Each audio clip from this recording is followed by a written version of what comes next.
জি এখানে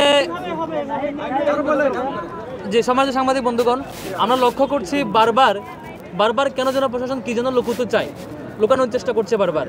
সকালবেলা দেখেছি সকাল 8টা থেকে 10:30 পর্যন্ত ইউল্যাব যে সেন্টার সেই ভোটিং সেন্টারে কোনো ধরনের সাংবাদিককে ঢুকতে দেওয়া হয় নাই এবং কোনো ধরনের অবজারভারকে ঢুকতে দেওয়া হয় নাই।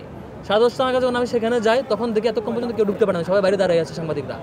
তো এতক্ষণ ধরে কী ঘটেছে 10 জন পোলিং এজেন্টের মধ্যে 6 জনই ছাত্র দলের, বাকি কাউকে ঢুকতে দেওয়া হয় নাই এবং একটা সংগঠনে একজন পোলিং এজেন্টকে বেরও করে দেওয়া হয়েছে। তারপর এই ঘটনার পরে দেখি 21শে হলে ছাত্র দলের পূর্ণাঙ্গ প্যানেলে ভোট দিয়ে এক কর্মকর্তা সে হচ্ছে ব্যালট বক্সে ব্যালট দিচ্ছে। এটা ধরা খাওয়ার পরে তাকে সেখান থেকে অব্যাহতি দেওয়া হয়েছে, সম্ভবত চাকরি থেকে অব্যাহতি দেওয়ার কথা। তো এটা তো একদম ফুটেজ সহ ধরা গেছে, যে কারণে অ্যাকশন নিতে বাধ্য হয়েছে। কিন্তু টিএসসির ঘটনায় এখান থেকে সম্ভবত আমি 2 ঘন্টা আগে এখানে প্রেস কনফারেন্স করছি এই প্লেসেই, বলেছি যিনি অপরাধী ফুটেজ বের করেন, যিনি অপরাধী তাকে বের করেন, তার বিরুদ্ধে অ্যাকশন নেন।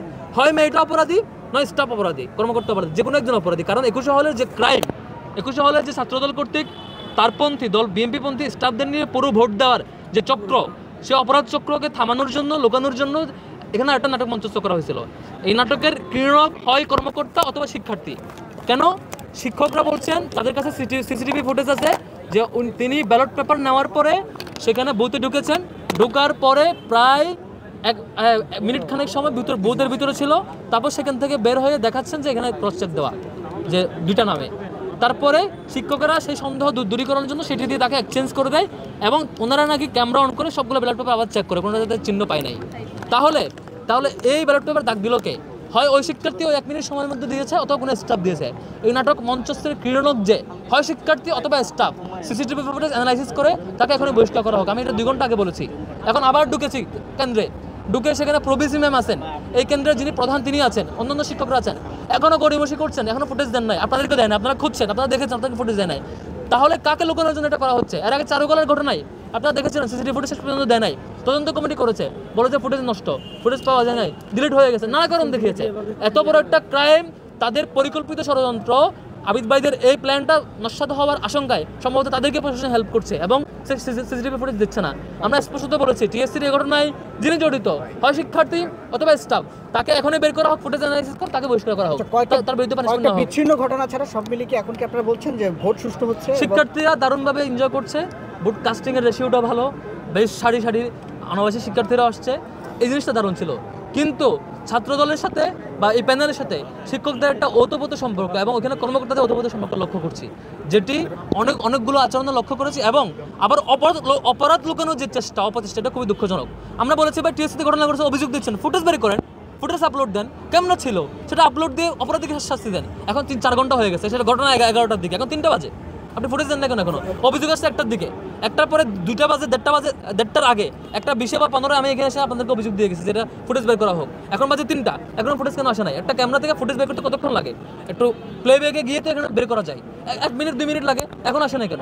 নিশ্চয় এটা কাউকে লুকানোর জন্য, কোনো অপরাধী চক্রকে লুকানোর জন্য, এই দুষ্ট চক্রকে হেল্প করার জন্য প্রশাসন এটি করছে।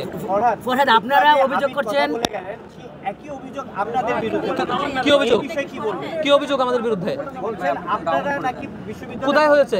এখানে একটু আগে কথা বলেছেন, তিনি বলেছেন আবিদ ভাইকে বলেন আমার মতো প্রমাণ দিতে যে আমার কথাটা শুনেন, বিশ্ববিদ্যালয় প্রশাসন নাকি আপনাদের প্রতি পক্ষপাতিত্ব করছে। হ্যাঁ, আমরা সেটা সকাল থেকে দেখেছি কেমন পক্ষপাতিত্ব, যেখানে ইউলেবে অন্য সংগঠনের প্রতিনিধিকে বের করে দেওয়া হয়েছে, পোলিং এজেন্টকে, এবং 6 জনের মধ্যে 10 জনের মধ্যে 6 জনই তাদের দলের, এবং কোনো মিডিয়া ঢুকতে দেওয়া হয় না। কি যে করেছে আল্লাহ ভালো জানে, সেখানে মিডিয়া ঢুকতে দেওয়া হয় নাই, কোনো ধরনের অবজারভার ঢুকতে দেওয়া হয় নাই।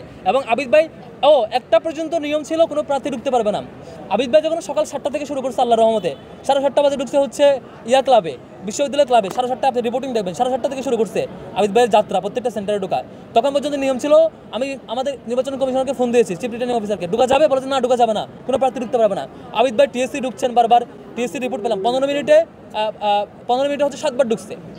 আর হচ্ছে ইউনিভার্সিটি ক্লাবে এখন পর্যন্ত 10-12 বার ঢুকছে, তিনি বারবার ঢুকছেন, বেশ ভালোভাবে ঢুকছেন। হঠাৎ 1:30টার পরে ইউনিভার্সিটি প্রশাসন বলছে যে এখন বিপিজিএসএসসি প্রার্থীরা ঢুকতে পারবে। কেন এটা? এই নাটক কেন? মানে আপনি সকাল থেকে 1টা পর্যন্ত তাদেরকে ফেভার দিচ্ছেন, ফেভার দিয়ে এখন এখন যখন তারা সব তাদের অধিকার চর্চা করে ফেলেছে, এখন বলছেন তোমরা ঢুকতে পারবা, এবার বারবার এটি করছে। টিএসসি ঘটনা যখন তাদের 21 সালে ঘটনা তথ্য লুকাইতে না পারে বহিষ্কার করতে বাধ্য হয়েছে, কিন্তু ছাত্রদলের বিরুদ্ধে কোনো বক্তব্য নাই, তারা এটা কেন করেছে? আর রুকিয়া হলের ঘটনা যখন এটি তথ্য বের হবে সিসিটিভি ফুটেজ আপনাদেরকে দিচ্ছে না, এটা খুবই দুঃখজনক।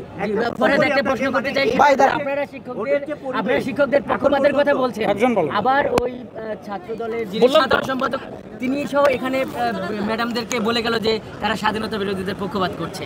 তো এই আপনারা তো বলছিলেন যে সবাই জিতে যাবে, এটা কি ছাত্র রাজনীতির মানে ভালো ব্যাপার হলো? কথায় এই ডাকসু ছাত্র দলের জন্য আসে না, শিবিরের জন্য আসে না, এই ডাকসু আসছে বিশ্ববিদ্যালয়ের শিক্ষার্থীদের জন্য, কোনো দলের জন্য আসে নাই। শিক্ষার্থীরা এখানে ভোট দেবে, শিক্ষার্থীরা যাকে প্রার্থী হিসেবে পছন্দ করবে তিনি জিতবেন। কিন্তু আপনি আপনার পরাজয় নিশ্চিত জেনে বা আপনি আপনার ফলাফলকে ভয় পেয়ে আপনি এখানে নানা নাটক মঞ্চস্থ করবেন, গল্প রটাবেন, নিয়ম নীতি লঙ্ঘন করবেন, লঙ্ঘন করার পরে আবার সেটাকে নীতিমালায় পরিণত করবেন, এই জিনিসটা শিক্ষার্থীরা চিনে ভাই। জানে যে 100 মিটারের মধ্যে লিফলেট দেওয়া যাবে না, আপনি সকালবেলা শুরু করছেন দেওয়া, জানে যে প্রার্থী ঢুকতে পারবে না, আপনি শুরু করছেন সকালবেলা, আপনি জানেন যে মিডিয়া ঢুকতে হবে, আপনি ঢুকতে দেন নাই, বারবার এই যে এগুলো করে আপনি স্পেসিফিক বললাম এই রুকিয়া হলে করে আমাদের চাপাই দেওয়া হয়েছে, বললাম ফুটেজ দিচ্ছে না, সব কিছু স্পষ্ট প্রমাণ বারবার বলার পরে তারা শুধু ওই গল্প আর কবিতা শোনায়, গল্প কবিতার দিন শেষ, শিক্ষার্থীরা এগুলো জবাব দেয়। এই ডাকসু আপনার জন্য আসে নাই, আপনার দলের এজেন্ডা সার্ভ করার জন্য আসে নাই, এটা আসলে শিক্ষার্থীদের জন্য। ঘটনা আমরা অবজার্ভ করছি, প্রশাসন এভাবে চলতে থাকলে খুবই দুঃখজনক হবে। যদি সবকিছু ঠিকঠাক মেনটেন হয়, স্ক্রিনে দেখানোর ব্যবস্থা বলা হয়েছে, মিডিয়াকে রেস্ট্রিক্ট করা যাবে না, মিডিয়ার অ্যাক্সেস থাকতে হবে, ইন্ডিপেন্ডেন্ট অবজারভার অ্যাক্সেস থাকতে হবে, সকল পুলিং এজেন্টের অ্যাক্সেস থাকতে হবে, তাদের অ্যাক্সেস থাকা সাপেক্ষে যখন সেগুলো ঠিকঠাক কাউন্ট হবে তখন অবশ্যই আমরা মেনে নিব। কিন্তু আপনি পুলিং এজেন্টের বাইরে করে দেওয়ার চেষ্টা করবেন, আপনি মিডিয়াকে অ্যাক্সেস দেবেন না, শুনলাম টিএসসিতে নাকি মিডিয়া অলরেডি রেস্ট্রিক্ট করে দেওয়া হচ্ছে, এই জিনিস আমরা মানবো না, মিডিয়া সেখানে থাকবে, তাইলে সবকিছু সুন্দর হবে। সবার মিডিয়া, অন্যান্য প্রশাসনের লোকবল, তারপর হচ্ছে ইন্ডিপেন্ডেন্ট অবজারভার, পুলিং এজেন্ট সবাই থাকা সাপেক্ষে যখন সুন্দরভাবে সুন্দর সিস্টেম হবে, শিক্ষার্থীরা এখানে জিতবে, শিক্ষার্থীদের জয় আমাদের জয়। ওকে, থ্যাংক ইউ।